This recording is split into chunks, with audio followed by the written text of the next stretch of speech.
Canberra, Friday, 2nd October, the National Library of Australia. Mrs. Gandhi joins the India-Australia Association comprising Indians and their Australian friends to celebrate the Gandhi Jayanti.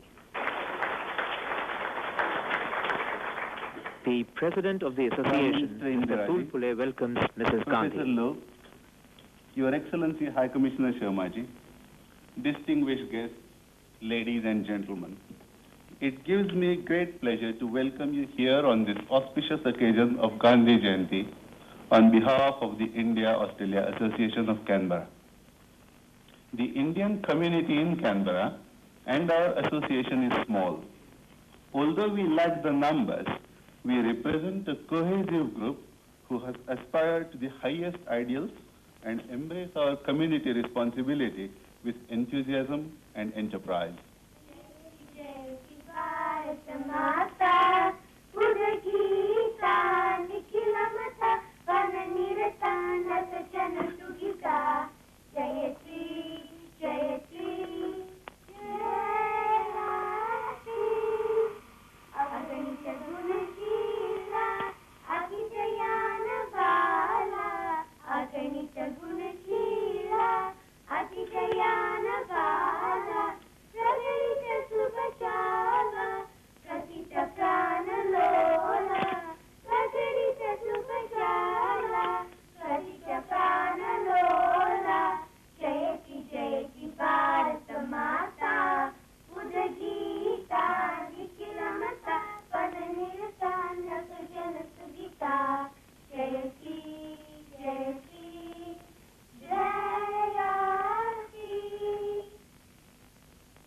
Born in Nainital, Professor Anthony Lowe, a distinguished professor of Indian history and Vice-Chancellor of the Australian National University, paid tribute to the perspicacity of the Mahatma's mind.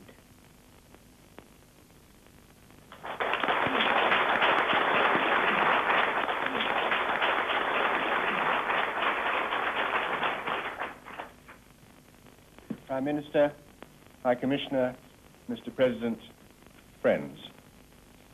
It's a great privilege for us to welcome here to Canberra the Prime Minister of India.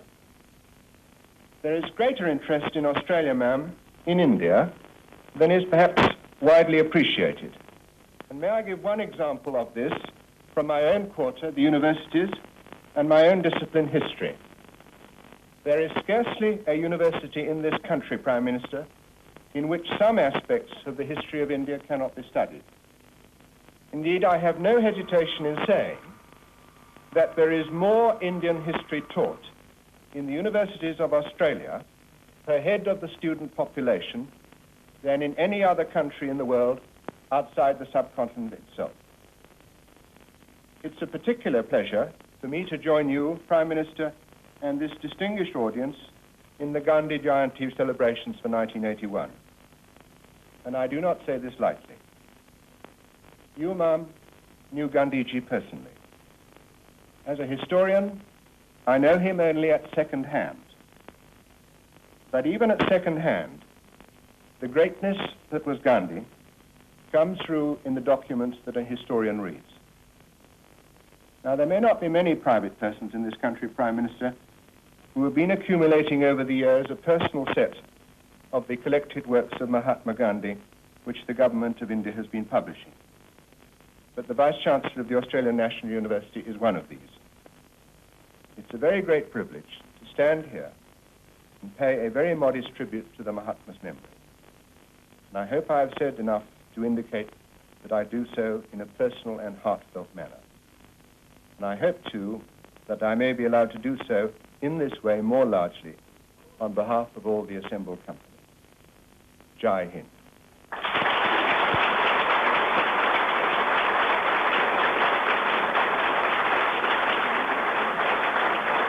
To me, Gandhiji was not a great man, not a leader. He was somebody I equated with my grandfather. He was a member of the family. And however great a member of a family is, one still regards the person as somebody close and familiar with whom one can take many familiarities. I don't remember all the details of the days. I was just 12 years old. But I do remember the struggle that went on because my father's anguish was obvious to us, to my mother especially. And later, at the Lahore Congress, I was very much a part of the resolution for independence that was passed. I remember my father drafting it and looking over his shoulder. I remember seeing it typed. And when I took the typed copy to him, I remember his saying, "Will you read it out to me?" Which I did. And then he said, "Well, now you too are committed to it." And so I would like to believe I remained all my life. I think I've attended almost all the congresses that were held since I was 2 years old, except for a brief period when I was in Oxford. But the Lahore Congress stands out the most vivid in my mind because of this resolution, which meant so much to us, because of the general atmosphere of the town, the emotion, the feeling of upliftment and hope. So much so that, it is the custom in those days, well, even now, but at that time it was much more elaborate.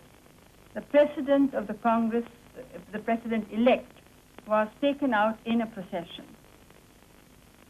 My father rode a white horse, and the rest of us, we were in a shop window watching the procession. And there was a band. We had all tried to teach the band nationalist tunes appropriate to the occasion.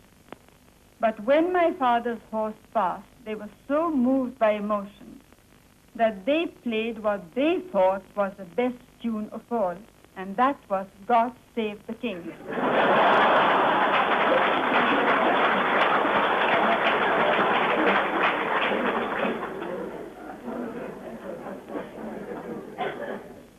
Well, my father had a very special relationship with Mahatma Gandhi. I think that although he loved his own father, my grandfather, deeply and admired him very much indeed, his feeling for Mahatma Gandhi was no less, not just as a leader, but as a guide, philosopher, and friend. And as Professor Lowe has said, he differed with him on many points, largely the generation gap,